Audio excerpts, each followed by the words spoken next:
Alors ici, on va parler de la relativité restreinte. On va commencer par du vocabulaire. Alors première chose, on va commencer par parler un petit peu du mouvement. Que ça veut dire le mouvement? Mouvement, quelque chose qui bouge. Eh bien, un mouvement, c'est quoi? Un objet est en mouvement, c'est change de position. C'est un changement de position d'un objet. C'est un changement de position. C'est un changement de position d'un objet. Quand un objet change de position, on dit qu'il est en mouvement. D'un objet. D'un objet. Et généralement, on dit que l'objet a une vitesse. L'objet a de la vitesse. L'objet a une vitesse. A une vitesse. Dès que tu as une vitesse, eh ben, tu es au mouvement. Ça, c'est très bien. Alors, à partir de maintenant, on va définir toujours le mouvement par la vitesse. Si tu as une vitesse, c'est que tu es en mouvement. Si tu n'as pas de vitesse, si tu n'es pas en mouvement, c'est ça. Alors, l'autre vocabulaire dont on va parler, le référentiel. Qu'est-ce que ça veut dire un référentiel? Un référentiel, eh bien, c'est un ensemble d'objets qui ont le même vecteur vitesse. C'est un ensemble d'objets,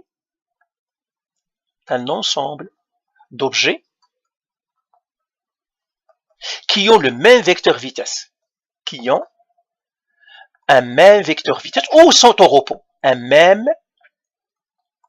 vecteur vitesse, ou bien ils sont au repos, ils ne bougent pas, ou ils ne bougent pas. Un même vecteur vitesse, ou ils ne bougent pas, ces objets-là ne bougent pas, ou ils sont au repos. Ils sont au repos. Ça veut dire que leur vitesse est zéro. Ils sont au repos. Alors des exemples, ben, il y en a plein. Exemple, la classe où on est maintenant. Exemple, tous les objets de la classe, les murs, le plancher, vous-même, si on ne bouge pas, tout le monde. Tous les objets de la classe, tous les objets de la classe, donc les murs, le plafond, le plancher, etc., les stylos vous-même, les crayons, etc. Tout ce qui ne bouge pas. Nous-mêmes, on va considérer notre mouvement très petit, donc on les néglige. Les personnes qui ne bougent pas, mais, ou qui bougent très peu, constituent un référentiel. Constitue un référentiel. Donc, un référentiel, c'est un ensemble d'objets qui ont le même vecteur vitesse. Soit qu'ils bougent ou bien qu'ils ne bougent pas. Donnons des exemples de ceux qui bougent. Par exemple, disons que toi, tu es dans une voiture ici. Et que tu roules avec la vitesse V est égale à 100 km par heure vers l'est. Toi, tu es là. Et puis, il y a ton ami, une autre personne ici, dans une autre voiture. Elle aussi, il va avec la vitesse de 100 km à l'heure vers l'est. Eh bien, les personnes de la première voiture et de la deuxième voiture et tous les objets de la voiture elle-même, des deux voitures, ils sont dans le même référentiel. Donc la voiture 1 et la voiture 2, tout ce qui est lié à la voiture 1, les coussins, c'est-à-dire les sièges, ceux qui sont à l'intérieur, le volant, tout, ils sont dans le même référentiel. Donc les deux voitures sont dans le même référentiel. Les deux voitures sont dans le même référentiel. Les deux voitures sont dans le même référentiel. Sont dans le même référentiel. Ils constituent un référentiel, le même référentiel. Je vous donne maintenant un autre exemple. Disons que tu es encore toujours dans la voiture, comme ça. Tu roules avec la vitesse V1 est égale à 100 km par heure vers l'est. Attention, le vecteur vitesse, on a déjà parlé, il y a une grandeur et une direction. La direction est très importante. Et puis tes camarades sont là dans une autre voiture. Seulement eux, ils roulent avec une vitesse V2 est égale à 80 km par heure vers l'est. Est-ce que vous êtes dans le même référentiel? Eh bien non. Toi, tu es dans un référentiel, la voiture et tout ce qui va à la vitesse de 100 km à l'heure vers l'est, dans un référentiel, et les autres qui sont à l'intérieur, dans un autre référentiel. Donc, j'ai un référentiel R1 et j'ai un autre référentiel R2. Et vous êtes dans différents référentiels. Alors, si vous êtes dans différents référentiels, vous allez voir des choses qui sont différentes. Si vous êtes dans le même référentiel, vous tout ce que les phénomènes physiques, tous les phénomènes physiques vont paraître pour vous les mêmes. Alors, par exemple, je prendrai un exemple, j'ai un arbre ici. OK? Eh bien, toi ici qui est à 100 km à l'heure, tu vas vers l'est, eh bien tu vas voir l'arbre partir vers l'ouest à 100 km à l'heure. Pourquoi? Parce que tu peux faire cette expérience, regarde quand tu roules, regarde un arbre, tu vas le voir reculer à la même vitesse que tu es. Lui ici, ton camarade, qu'est-ce qu'il va voir? Il va voir lui aussi la voiture partir vers l'est, vers l'ouest, mais avec une autre vitesse, 80 km à l'heure. 80 km à l'heure vers l'ouest. Donc vous voyez deux choses différentes. Vous voyez le même phénomène physique, c'est-à-dire l'arbre qui va vers l'ouest, mais vous voyez avec des vitesses différentes. Vous pouvez les voir complètement différentes. Par exemple, si lui il va vers l'est et l'autre, vous pouvez voir des choses. Vous voyez le même arbre, même phénomène physique, mais vous n'êtes pas d'accord sur leur vitesse. D'accord? Donc, et ça c'est ce qu'on appelle le mouvement relatif. D'accord? Alors on va parler ici, 3, ben c'est mouvement relatif. Mouvement relatif. Alors, le mouvement relatif, c'est quoi? C'est que si nous sommes dans deux référentiels différents, eh bien, les phénomènes physiques que nous allons voir des phénomènes physiques différents. On va les décrire différemment. Alors, c'est le même phénomène physique, seulement on va les décrire d'une manière différente. C'est l'exemple que je vais ici. Donc, mouvement relatif, les phénomènes physiques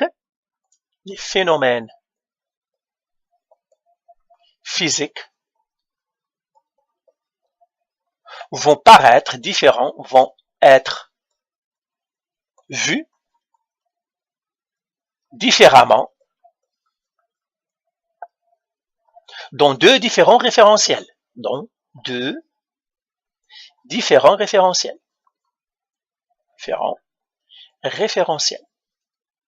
Et on va voir que ça, c'est vraiment très loin. On va parler de la simultanéité. On va voir même la simultanéité n'est pas là. On va en parler.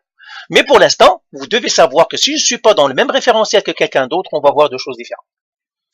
Maintenant, on va partir à D. Le temps. On va parler un petit peu du temps. Alors, c'est quoi le temps? Alors, le temps, on ne peut pas le définir. C'est très difficile. C'est une question philosophique, donc je ne vais même pas essayer de définir ce qu'est le temps. Par contre, moi, je vais parler du temps qu'on nous mesurons. Alors, c'est quoi le temps que nous mesurons? Eh bien, pour l'instant, tout ce qu'on mesure pour le temps, quand on utilise quelque chose à mesurer le temps, on utilise toujours quelque chose qui bouge, un mouvement. Par exemple, votre horloge. On ne peut mesurer le temps en utilisant quelque chose qui bouge. On mesure le temps en utilisant du mouvement, en utilisant des objets qui bougent, en utilisant des objets qui bougent. Par exemple, votre montre, la montre que vous avez dans votre main ou même celle qui est électronique, eh bien en fait c'est des mouvements qu'il y a. Vous voyez l'aiguille qui tourne. Même chose quand on mesure les jours et les années, on les mesure par le mouvement de la Terre. Par exemple, donc exemple, années et jours,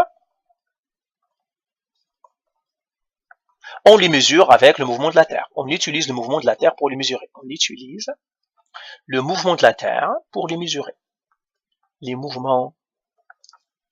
mouvement de la Terre pour les mesurer.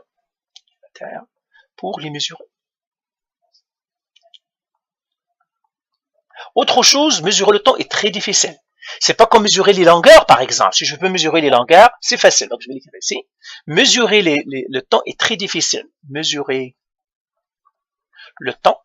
C'est pour cela que les horloges, ce n'est qu'il y a 400, 500 siècles, 500 ans qu'on arrive à construire des montres. Mesurer le temps est très difficile.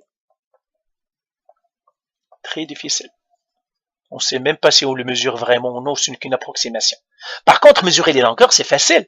Par exemple, regardez le cahier devant vous. Si je vous dis, donnez-moi la longueur du cahier, ben, même si vous n'avez pas de règle, vous prenez n'importe quoi, vous pouvez le mesurer. Par exemple, vous allez prendre un crayon et vous allez comparer le crayon avec votre crayon. Vous allez dire, par exemple, c'est ça mon crayon, je vais le mettre comme ça, comme ça, comme ça, comme ça et comme ça. Et vous allez me dire, j'ai 1, 2, 3, 4, 5, 6, 7, 8. Par exemple, tu vas me dire, mon cahier, c'est 8 fois crayon. Vous voyez, c'est facile de mesurer les distances. C'est très facile. On pourrait même mesurer par les pas, les foot, les inches, tout ça, on peut les mesurer. Par contre, le temps est difficile. Alors, est-ce qu'on peut mesurer le temps sans utiliser un objet qui bouge? Pour l'instant, on ne croit pas. Donc, il paraît, ou bien principe, pour mettre comme un principe, il n'existe aucun moyen pour mesurer le temps,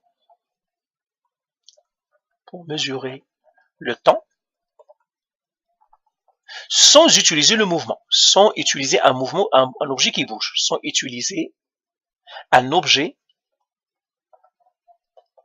qui bouge.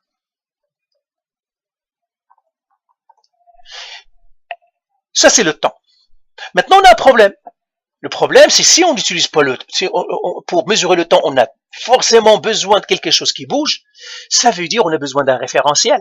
Parce qu'on a dit que si tu bouges, et vous ne bougez pas de la même manière, eh ben vous êtes dans des référentiels différents. Donc si on est dans des référentiels différents, ben on va voir des mouvements différents, et par suite, on va mesurer des temps différents. Je sais que que n'est pas intuitif, mais c'est ça la réalité. Ben, la réalité, c'est-à-dire la physique jusqu'à date. Alors on va l'écrire ici, je l'écrirai aussi encore. La mesure du temps dépend du référentiel. La mesure du temps dépend du référentiel utilisé.